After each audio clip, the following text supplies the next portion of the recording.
always talking nutrition. Might get some nutrition from the fridge here.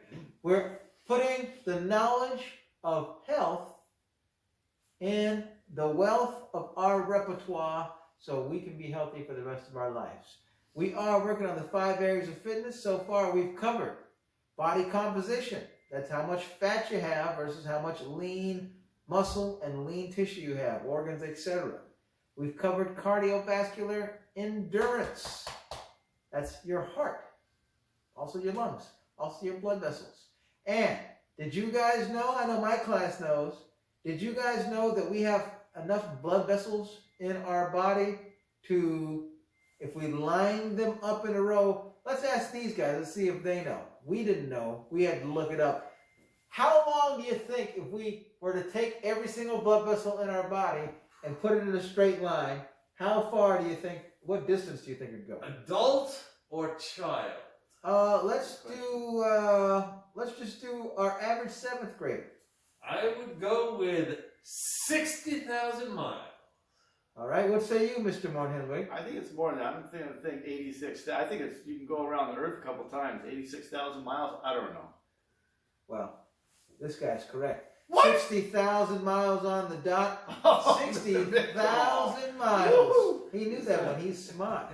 All right? Equator is like 24,000 and some change here. So, around the world twice and some change. That's a lot of blood vessels. So, it's important that you keep them clean. Without going too far down this avenue, because my class has heard it and some of Mr. Monhenwig's class, remind you, one important thing we think that is left out of some of that stuff for you to remember is smoking is the worst thing that you could do to yourself if you are trying to maintain a healthy lifestyle. And I know Mr. Monhenwig and I have talked to my class, but to talk to everyone, all 3 of the Shoe Time audience here, all right, my father started smoking when he was very young, 12 or 13 years old. He smoked a pack a day probably until he was 60. And then he had 3 heart attacks as a result of his smoking. He stopped smoking after he had his 3rd one, and then he ended up dying of one later on down the line. And Mr. Monhenwig's father smoked from a very young age as well, but he smoked 2 packs, correct? About 2.5, believe it or not. 2.5 packs a day, all right? You guys, I cannot reiterate this to you enough. And it's usually when people are in 7th, 8th, 9th, 10th grade, they start, oh, my friend was smoking a cigarette, I just took a hit, and next thing you know, they're smoking, and next thing you know, you're smoking for life. It's the worst thing that can happen to you, all right? Mr. Mitchell, did your family smoke? Father smoked. Died of a heart attack at 44. Now, clearly, none of this is good. We all have lost our fathers to smoking. And if it's 3 out of 3 in the Shoe Time crew, don't think that we're just the unlucky 3. It's across the board, guys. It's terrible for you to do. And it was worse when we were, well, I'm a lot younger than you guys. We're going wrong. But when I was a kid, and when these guys were kids, definitely, you used to go into a Red Lobster, go into a McDonald's, go into a, you name it, go on an airplane, and you smoke all everywhere. Inside, everywhere. Smoke everywhere. Everywhere. Guy right next to you, you're eating a hamburger, he's smoking a cigarette, blowing the smoke in your face. Yeah, absolutely terrible. Terrible. And we talked about this a little bit. We'll talk about it a little more just because the doctors used to encourage people to smoke because it was balance for their stress, they said. And weight loss. And help with weight loss. Well, pregnant women, you would see in the 1950s ads with doctors saying, oh yeah, women, you want to keep your weight down while you're pregnant? Yeah, try this Marlboro. Unbelievable. It's about as bad as it gets, folks. The doctor might even be smoking a cigarette himself as he's assessing how good a shape you're in, all right? Terrible. We've learned so much, all right? I'm just going to tell you, billions of people have paid the price for it. Don't be 2 billion and 1 because you got to see the hard way, all right? That's all we're going to say about that. Now, keep yourself free from those kind of things, and that's step 1 to increasing your cardiovascular fitness. All about a healthy body, baby. Absolutely.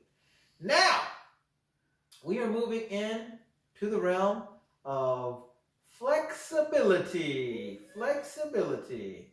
And the easiest way to demonstrate flexibility is understanding, as we know, we have muscles in our body. We've done all this. In Unit 1, we learned the muscles in our body. Can you remember all of them? Can you remember some of them? I hope you can remember all of them. But whatever your muscle is designed to do, we always use the bicep because it's the most easily demonstrated. Bicep bends the arm at the elbow joint. All right. Are you flexible? Can your arm move through the whole range of motion? All right. Can it go through the full range of motion? If you're flexible, all right, your muscles can move through the full range of intended motion. Not a big deal for the arm. A lot of people don't lose flexibility in the arms. A lot of places where people tend to lose their flexibility the most are in their shoulder joints. All right. Also in their hips and in their lower legs. That is a very, very big thing. Flexibility allows you to do all the things that you're intended to do. All right? One of the biggest things you can see, and some of you guys may notice this now after sitting in a chair for many, many hours a day for many, many months out of this year. One of the biggest things that we see that is problematic is when you sit in a chair, all right, I'm halfway through my normal squat position. That's how a human is intended to sit, is in the squat position. But I'm in this chair, comfortable, all right, which means my body is now at an L, which means my hip flexors get shortened, which means it's going to prohibit my body to move to the full range of motion unless I stretch. Now, I've been stretching a lot more as of lately, but I'm like the majority of Americans. I would stretch before I played football or ran track or whatever, but I didn't stretch regularly every day, and I didn't constantly use my full range of motion. So, as a result, I can get pretty low in the squat. I can hang down, but I can't do like some of you guys do, getting your butt to your ankles, all right? I'm not trying to do it. It doesn't hurt my body. It just stops at that movement, all right? When you are in a desk job or when you are doing something that is idle and you're not using a full range of motion, if you do not continue to develop it, particularly as you become adult and as you go throughout time, you will lose the capability to have your specific joints go through a full range of motion based upon the muscles, based on many different reasons. It could be that you have atrophy of the muscle, or you don't use it so it starts to tighten and you aren't able to move it through. Or a lot of times what happens is if you start lifting weights and you don't stretch, you will be strong, but you will lose flexibility. It is completely a misnomer that someone who is muscular cannot be flexible. But as with everything, as you build, you have to work on keeping your range of motion all the way through. And I want you to understand that no matter what you do, flexibility is going to be a key to your body's natural dynamic. Your body's designed a certain way. So when you stand straight up from head to toe, all right, your spine has a natural curvature. Your hips and your legs have a natural flexibility and tendon range of motion all the way down to your calves, to your ankles. And the hips and the ankles are the two biggest ones, I think, for most Americans that we lose. We lose the ability to get full flexion and dorsiflexion of the ankle because very rarely do we sit in a squat position.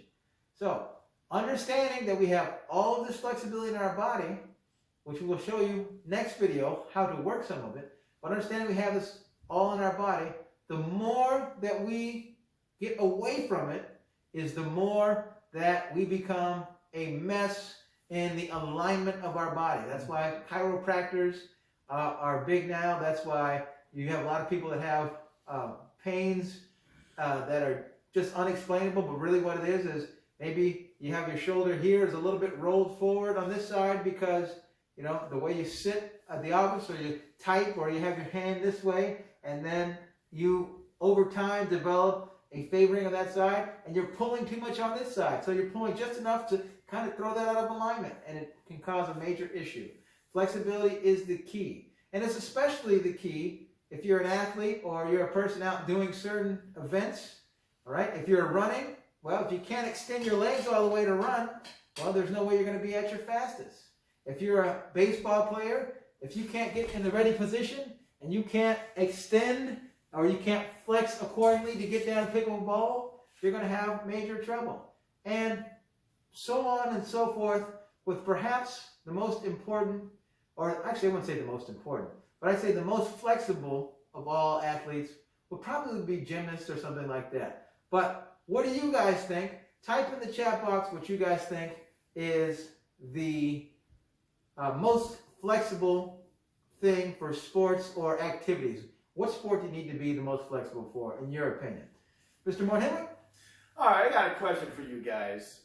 What is your least, Mr. Mitchell, Mr. Shoemake, what is your least favorite muscle or muscle groups to stretch, and why? Either one of you start. Mr. Shoemake or Mr. Mitchell? I'll start. All right. When I was probably 20 years old, I started to get into martial arts. One of the martial arts classes I took was Taekwondo. Taekwondo is a martial art where kicks are incredibly important. Incredibly important. One of the beautiful kicks in Taekwondo is the roundhouse. I was one of those guys who could not kick higher than like my opponent's shoulder. I could not get my leg to snap up and hit that guy right in the jaw where it's supposed to be, or even better, above his head. I spent hours upon hours trying to just stretch my abductors, my groin, my hamstring, all of it, so I could get that kick to fly up above my opponent's head, and never succeeded. Drove me nuts. Drove me nuts. It wasn't a lack of effort, though. It wasn't a lack of effort, but it just couldn't conquer it. I couldn't get that kick to snap up and over that guy's head. Sounds familiar. Sounds kind of like what Mr. Shoemaker was sharing about the squat position. He's very strong with squats. I've seen him do a lot of weight, a lot of reps. But his body just stops at a certain level. Some of you out there, your rear can go all the way to your heels. I've seen it. Mr. Shoemaker, how about you? You know, I don't have a least favorite muscle to stretch. I would say the hardest muscle, the muscle where I carry the most tension, that is the least flexible though, that I guess I would hate because it's the least flexible, it's a pain in the butt, it's probably my hamstring. My hamstring, it varies. Sometimes I'm been a little bit more flexible, but it just is really tight, and it locks to a certain point, and especially as I've gotten older, you know, it just becomes really tight when I can touch my toes, but I get out right there, and I just get a feeling it says, oh boy, this is going to be a long day. How about you, Mr. Moore-Henwick? Well, for me, probably the one that, and my class is familiar with this, I always say with stretching, get to the point of pain, then go a little bit further. And what Mr. Shoemake says almost at the end of every one of these videos, be better today than you were yesterday. So be more flexible today than you were yesterday. Be more flexible tomorrow than you are today. So having said that, probably the one where I get to the point of pain and it's very hard to get past that is when I stretch my shoulder joints, which includes some of the bicep, I feel, but a lot of the pectoralis, major and minor. I take this white pole, it's what is it, PVC pipe or whatever? It's a white pole, and I stand up like this, and I get it, and I start kind of wide. It's pretty easy to go back. So I take the pole, and it goes back behind me. And I pull it like this, and then I go a little bit more in. I do it again, a little bit more. Now, when I was in college, guys, I'm not kidding. I could take a bat and go right here, and go all the way back. Today, that would be like torture for me. But I'm about right here right now. But that's probably the muscle group, the joint area that probably causes the most struggle in terms of pain and getting through that pain and then moving forward and trying to get more flexible. So, sports factor. What do you got for us today? All right, we're doing flexibility. And Mr. Shoemake touched on it just a tiny bit when he thought that, in his opinion, one of the hardest and most flexible sports for you would be probably a gymnast. Now, my question then would center on gymnasts, and when I think about gymnasts, I always think about the Olympics, because that showcases gymnasts. And you do know that we are having an Olympics soon, and that could be another question, who knows? But my question is, the American women's gymnast team is outstanding. I mean, outstanding. Who on that team has won more gold medals? Oh, that's a good question. Good question. You got to research that one. Jolly geographer. Hey, we're jolly. Hey, I'm going to follow off on the Sports Factor's question because I like his question. And I'm going to ask you, since we're in the wonderful United States of America, where is the Olympic gymnast training facility located? Nice. That's a good one. Excellent. Guys, we're talking about flexibility, right? Indeed. Right? Flexibility. The more you do it, in general, the better you get at it. Reminds me of a joke I once heard. Surprise, surprise, Mr. Mitchell, Mr. Shoemake, surprise, surprise. Out of all the cars in the world, which car is the most flexible car? What car would that be? Well, it's the Mercedes-Benz. Let me drop off with you guys a principle I want to share with you.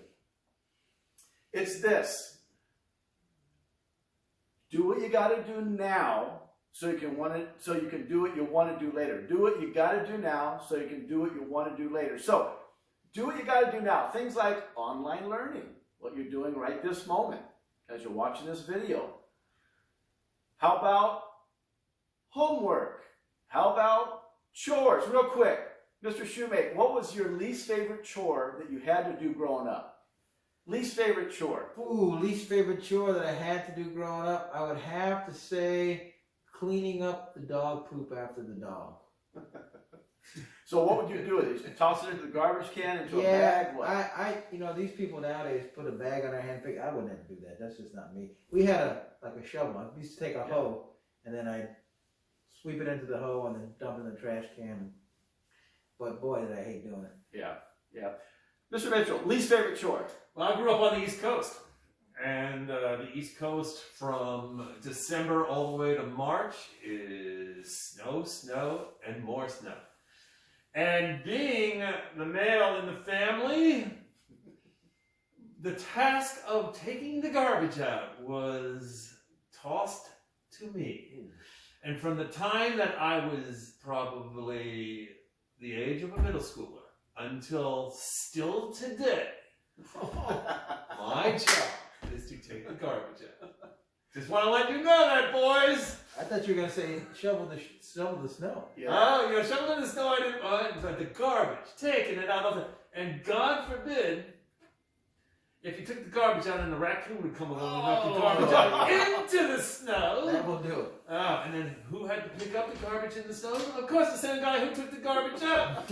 And then got a little, you should have put the lid on tighter. Woo! Poor guy takes the garbage out and he gets rebuked for not putting the lid on tight enough. I'm telling you. That's a tough one. Well, when I was growing up, the least favorite chore I had was vacuuming. Because I would get up early in the morning and do all my chores. My mom would leave us notes with bullet points. Brad, do bum, bum, bum, bum. And I always, for some reason, guys, I always had additional bullet point jobs. My brother Marty would have 2 or 3 things. Shannon would have 2 or 3. I'd have like 7 or 8. And I finally said, Mom, it's unfair. And she says, Brad, because you'll do it right. Oh. I didn't do everything perfect. But what I would do, I'd get up early, I'd vacuum, I'd dust, get all this stuff done. Well, then my brothers would come and bring friends over. They'd stomp on the carpet. It'd be all dirty. And we had that, remember the shag carpet? Mm-hmm. Well, the vacuum would go, it would suck that carpet up and stand up. When you walk on it, it goes down. So by the time I got done with my chores, I'd be out playing wiffle ball or swimming or something. My brothers would come in with friends and it would mess the whole place up. Then I'd have to redo it before my mom got home. So I learned pretty quick, don't do it until about 4:15, 4:30 before my mom got home at 4:45. But I hated vacuuming because sometimes I'd end up doing it twice. So here's the bottom line. You've got to do things each day you don't want to do. Join the club. We all have stuff we don't want to do, but we know we should. So do what you got to do now. School, homework, chores. Maybe tell Mr. Mitchell, Mr. Shoemake, Mr. M that you're the best teacher I've ever had. Do things you don't want to do. Do it now so you can do what you want to do later. Like maybe shoot some hoops with friends. Go out and throw the ball together. Especially as the COVID's kind of dissipating. Hopefully we can get out and get face to face. Hopefully. Things like calling a friend, spending time, maybe playing a video game or two. But you got to get the priorities done first. So do what you got to do now so you can do what you want to do later.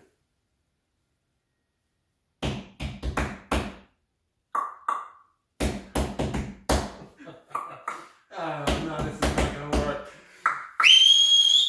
Whoa! I was just getting rid of Mr. Shoemaker. Whoa! Whoa! What are we doing here? Well, we're still building up the relationship. And what's the purpose of Bret Hart? HR squared. Honesty, respect, responsibility. Ladies and gentlemen, flexibility is the name of the game. Make sure that your body stays in alignment, and it might take a little pain, but keep on trucking and stay in your lane. All right? Try to be a little bit better today than you were yesterday. And keep on pushing. Push on 3. 1, 2.